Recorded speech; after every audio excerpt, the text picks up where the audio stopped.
Hi, அனைவருக்கும் வணக்கம். நான் உங்கள் ரம்யா. இந்த நாள் இனிய நாளாக அமையட்டும்.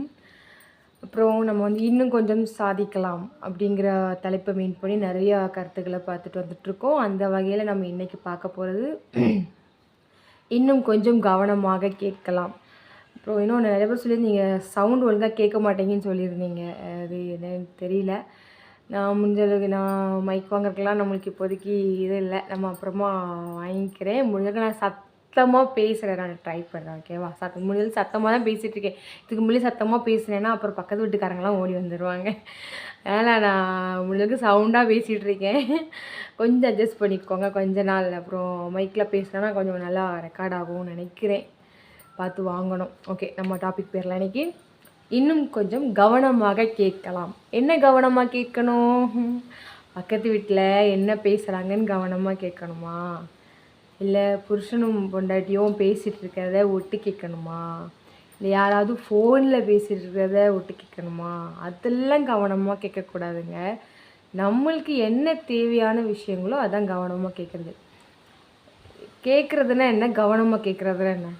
இப்போது நம்ம ஒரு பஸ்ஸில் போய்ட்டுருக்கோம். இப்போ நிறைய விஷயங்களை பேசுவாங்க. அது எல்லாமே நம்ம காதில் விழும். அது கேட்கிறது. அப்போ கவனமாக கேட்குறதுனா அதில் ஏதாவது ஒரு விஷயத்த மட்டுமே நம்ம கவனம் செலுத்தி உன்னிப்பாக கேட்போம் பார்த்தீங்களா? அதான் கவனமாக கேட்குறது. இப்போது கடவுள் நம்மளுக்கு பார்த்திங்கன்னா 2 காது 1 வாய் தான் கொடுத்துருக்கார். ஏன் 2 காது கொடுத்தவர், 2 கண்ணு கொடுத்தவர் 2 வாய் கொடுக்கல? உலகம் அழிஞ்சிரும். ஒரு வாயை வச்சுக்கிட்டே நிறைய பேர் சும்மா இருக்க மாட்டேங்கிறான். 2 வாயை கொடுத்தா என்ன ஆகும் உலகம்? அவ்வளோதான்.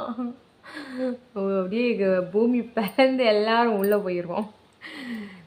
அந்த 2 காது 2 கண்கள் ஆனால் 1 வாய். எதனால் இது? நம்ம அதிக விஷயங்களை பார்க்குறோம், அதிக விஷயங்களை கேட்கணும், குறைவாக பேசணும். கேட்குறதில்ல படப்படப்படப்படன்னு பேசக்கூடாது. பேசுகிற வார்த்தையில் அர்த்தம் இருக்கணும். அதனால தான் நம்மளுக்கு 1 வாய் தான் கொடுத்துருக்காங்க. இந்த 1 வாயை வச்சுக்கிட்டு நிறைய பேர் அர்த்தம் இல்லாமலாம் பேசிகிட்ருக்கோம். அதிகமாக கேளுங்க, குறைவாக பேசுங்க அப்படிங்கிறத மீன் பண்ணி தான் இறைவன் நம்மளுக்கு 2 காது 1 வாய் கொடுத்துருக்காங்களாம். இது தெரிஞ்சுக்கோங்க. என்ன இன்னொன்று கவனமாக கேட்குறது. இப்போது ஸ்கூல்லலாம் டீச்சர்லாம் பாடம் நடத்துவாங்க. அதை கவனமாக கவனிக்கிற பிள்ளைங்க மட்டும்தான் நிறைய மார்க் வாங்க முடியுது. அது உண்மை தான். நான் என்ன வச்சேன்னா சொல்லிக்கிறேனே, நான் கவனிக்கவே மாட்டேன். அவங்க பாடம் நடத்தும்போது என்னோடய திங்கிங்லாம் வேறு எங்கேயோ போயிடும்.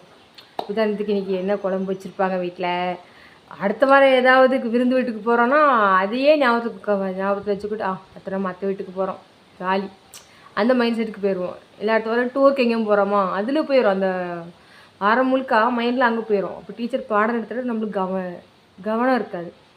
ஒரு விஷயத்தை கவனிக்காத போது அது எப்படி நம்மளுக்கு புரியாது இல்லை? ஸோ நம்ம படிப்புலேயுமே எந்த ஒரு விஷயத்தையுமே நம்ம கவனம் செலுத்தி கேட்கும்போது நம்ம அதில் சிறந்து விளங்கலாம். நம்மளுக்கு நல்லா புரியும். அது நம்மளுக்கு ரொம்ப உறுதுணையாக இருக்கும். ஒரு விஷயம் புரியலைன்னா அதை நீங்கள் திரும்ப திரும்ப கேள்வி கேளுங்க. புரியலையா, இன்னொரு முறை சொல்லுங்கள் அப்படின்னு கேளுங்க. இப்போது ஒரு சில பேர் நம்மகிட்ட பேசுவாங்க. இப்போ ஒருத்தவங்க சிகரெட் பிடிக்காங்கன்னு வச்சுக்கோங்களேன். சிகரெட்லாம் பிடிக்காதப்பா, இதெல்லாம் ரொம்ப கேடு, ஏன் இப்படிலாம் பண்ணிகிட்ருக்கேன் அப்படிம்பாங்க. இதை அவன் எனக்கு ஒரு வேலையே இல்லை, ஏதாவது சொல்லிட்டே இருப்பா அப்படின்னு நினைக்கிறான்னா சாதாரணமாக கேட்குறான். ஓகேவா? இதே அதை உள்வாங்கி அந்த சிகரெட் பிடிக்கிறத குறைக்க ஆரம்பிச்சிட்டான்னா அவங்க பேசுனதை அவன் கவனமாக கேட்டிருக்கிறான். அப்படிங்கிறனால மட்டும்தான் அவனால் அந்த கெட்ட பழக்கத்துலேருந்து வெளியே வர முடியும். இதுதான் கேட்டலுக்கும் கவனமாக கேட்டலுக்கும் உள்ள வித்தியாசம். நம்ம வள்ளுவரே சொல்லியிருக்காரு இல்லையா? செல்வத்துள் செல்வம் செவிச்செல்வம் அச்செல்வம் செல்வத்துள் எல்லாம் தலை. அதாவது நம்ம சிறந்த செல்வமே நம்ம செவியால் கேட்குற செல்வம் தான். அதனால் நம்ம நல்லதை மட்டுமே கேட்கணும். அதுக்காக உட்காந்து சினிமா பாட்டை கேட்டுக்கிட்டு அதோட லிரிக்ஸ் எல்லாம் கவனிக்க சொல்லலை. சினிமா பாட்டுலையுமே நிறைய கருத்துள்ள பாடல்கள்லாம் இருக்குது. அந்த காலத்து பாட்டெல்லாம் நீங்கள் எடுத்து பாருங்கள், சும்மா அப்படி இருக்கும். கருத்துள்ள பாட்டெல்லாம் பார்த்தீங்கன்னா அப்படி அவ்வளோ அழகாக எழுதியிருப்பாங்க. அவ்வளோ கருத்தாக இருக்கும். அந்த பாட்டெல்லாம் நீங்கள் எடுத்து அதில் உள்ள லிரிக்ஸை கவனித்து பாருங்களேன். வாழ்க்கையில் அப்படி நம்மளுக்கு ரொம்ப உதவி பண்ணும். இப்போ இருக்கிற லைஃப்பை அந்த பாட்டில் அப்படி சொல்லியிருப்பாங்க. அந்த மாதிரி பாடல்கள்லாம் இருக்குது. நிறைய கருத்துள்ள பாடல்கள்லாம் இருக்குது. அதை எவ்வளோ லிரிக்ஸை கவனிங்க. அதை விட்டு இந்த காதல் பாட்டு டப்பா குத்து பாட்டெல்லாம் நான் கவனிச்சுட்டு அதில் வார்த்தைகளை நான் கவனிக்க சொல்லலை. ஓகேவா? அதுக்காக அந்த மீனிங்லாம் போயிடாதீங்க. நம்மளுக்கு தேவையான விஷயங்களில் மட்டும் நம்மளோட கவனத்தை செலுத்தி அதை மட்டுமே உன்னிப்பாக கேட்கணும், கவனமாக கேட்கணும். புரியாததை திரும்ப திரும்ப கேள்வி கேட்டு அதுக்கான அர்த்தத்தை தெரிஞ்சுக்கிட்டு, அதாவது நம்ம ஒரு விஷயம் உள்வாங்கணும், அதுக்கான அர்த்தம் தெரியணும் இல்லையா? அர்த்தம் தெரியாமல் நீங்கள் டீச்சர் நடந்தது புரிஞ்சாங்க கேட்பாங்க, எல்லோரும் மண்டி ஆட்டிடுவோம். புரிஞ்சிருக்காது, ஆனால் மண்டி ஆட்டிட்டு உட்காந்துருவோம். ஏன் கேட்க மாட்டோம்? பயம். நம்ம எதாவது கேட்டால் எதாவது நினச்சிப்பாங்களோ, என்ன கேட்க போகிறாங்க, ஒன்றும் நினைக்க மாட்டாங்க. உங்களுக்கு ஒரு விஷயம் புரியலையா, டீச்சர் எனக்கு அது புரியலை டீச்சர், இன்னொருக்கா சொல்லுங்கன்னா அவங்க சொல்லித்தர போகிறாங்க. அப்படிங்க எனக்கு கொஞ்சம் கவனம் செலுத்திக்கிறங்க, உங்களுக்கு புரியும். நம்ம வாழ்க்கையில் நம்ம சாதிக்கிறதுக்கு நம்ம கண்டிப்பாக நம்ம பின்பற்ற வேண்டிய ஒரு விஷயம், கவனமாக கேட்டு அதை உள்வாங்க வேண்டும்.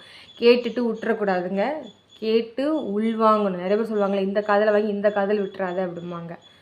கேட்டு மனசுக்கும் மைண்டுக்கும் ஏற்றணும். இப்போ எனக்கு தெரிஞ்ச ஒரு விஷயத்த சொல்கிறேன் நான். ஆள் நடமாட்டம் இல்லாத இடம், உங்கள் வீட்டு மொட்டை மாடி எடுத்துக்கோங்க. அதிகாலையிலையோ மேக்ஸிமம் சத்தம் வராத டைமில் அப்படியே ஆழ்ந்த தியானத்தில் உட்காந்துக்கோங்க.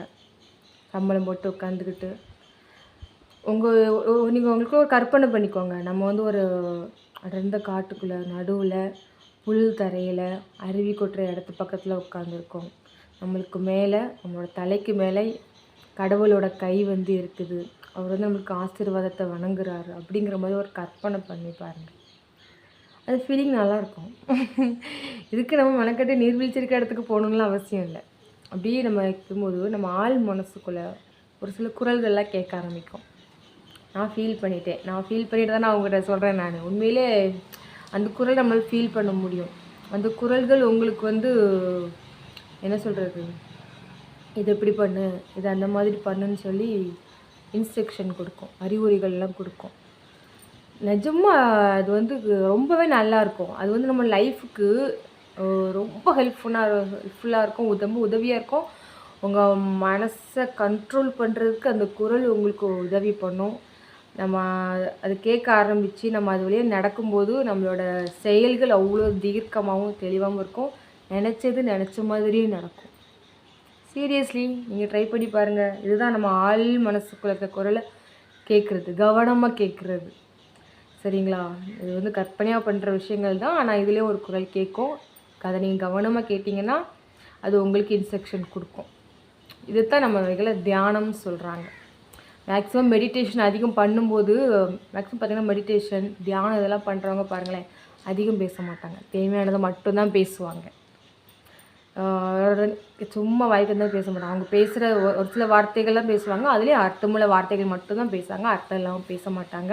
அவங்க பேசுகிற வார்த்தைகள் அவங்களையும் சந்தோஷப்படுத்தும், மற்றவங்களையும் சந்தோஷப்படுத்தும். யார் ஒருத்தரையும் புண்படுத்துகிற மாதிரி பேச மாட்டாங்க. ஏன், அவங்க எல்லா விஷயத்தையும் கவனமாக கேட்பாங்க. அந்த கவனமாக கேட்குற தன்மை அதில் வந்து அதிகரிக்கிறதுக்காக இந்த ஒரு தியானம் சொல்கிறேன். செய்யணும்னு விருப்பம் பண்ணுங்கள், இல்லைன்னா வேண்டாம். நான் யாரையும் தான் கம்பல் பண்ணலை. ஸோ இன்றைக்கி டாபிக் இதுதாங்க. இன்னும் கொஞ்சம் சாதிக்கணும்னு நீங்கள் நினைக்கிறீங்கன்னா இன்னும் கொஞ்சம் கவனமாக கேளுங்க. உங்கள் டீச்சர் சொல்கிறத கவனமாக கேளுங்க, உங்களோட அப்ளைன்னு சொல்கிறத கவனமாக கேளுங்க, உங்களோட பாஸ் சொல்கிறத கவனமாக கேளுங்க. அப்புறம் நீங்கள் ட்ரைனிங்லாம் போகிறீங்களா, உங்களுக்கு ஹெட் இருப்பாங்களா, அவங்க சொல்கிறத கவனமாக கேளுங்க. அப்புறம் நீங்கள் கடையில் வேலை பார்க்குறீங்களா, ஓனர் சொல்கிறத கவனமாக கேளுங்க. நீங்கள் ஹோட்டலில் வேலை பார்க்குறீங்களா, கஸ்டமர் சொல்கிறத கவனமாக கேளுங்க. எல்லா விஷயத்தையுமே கவனமாக கேளுங்க. துணி கடையில் வேலை பார்க்குறீங்களா, வர கஸ்டமர் என்ன கேட்காங்களோ அதை கவனமாக கேட்டு எழுத்து போடுங்க. அதை விட்டு வேறு எதாவது ஞாபகத்தில் உட்காந்துக்கிட்டு அவங்க கேட்டது ஒன்று போய் நீங்கள் ஒன்று போட்டு வேண்டாம். இந்த மாதிரியான இதுதான் கவனமாக கேட்குறதுக்கும் கவனமாக கேட்குறதுக்கும் நிறைய வித்தியாசங்கள் இருக்குது. புரியுதா? ஸோ அதனால் வாழ்க்கையில் எல்லா விஷயத்தையுமே கவனமாக கேட்டு உள்வாங்கி அதன்படி நடக்க பாருங்கள். முக்கியமாக நல்ல விஷயங்களையே கேளுங்க, நல்ல விஷயங்களையே உள்வாங்குங்க. நீங்களும் நல்லா இருப்பீங்க, உங்கள் மனசும் நல்லாயிருக்கும், உங்கள் லைஃப் ரொம்ப ரொம்ப நல்லாயிருக்கும். ஓகே, இந்த டாபிக் பிடிச்சிருக்குன்னா உங்களுக்கு ரொம்ப ஷேர் பண்ணுங்கள், லைக் பண்ணுங்கள். ரொம்ப அறுக்கிற மாதிரி பேசுனேன்னா கமெண்ட்டில் சொல்லிடுங்க, கொஞ்சம் கம்மி பண்ணிக்கிறேன். ஓகேவா? ஓகே, அடுத்த டாபிக் பார்க்குற வரைக்கும் இன்னும் கொஞ்சம் வெயிட் பண்ணுங்கள். தேங்க்யூ.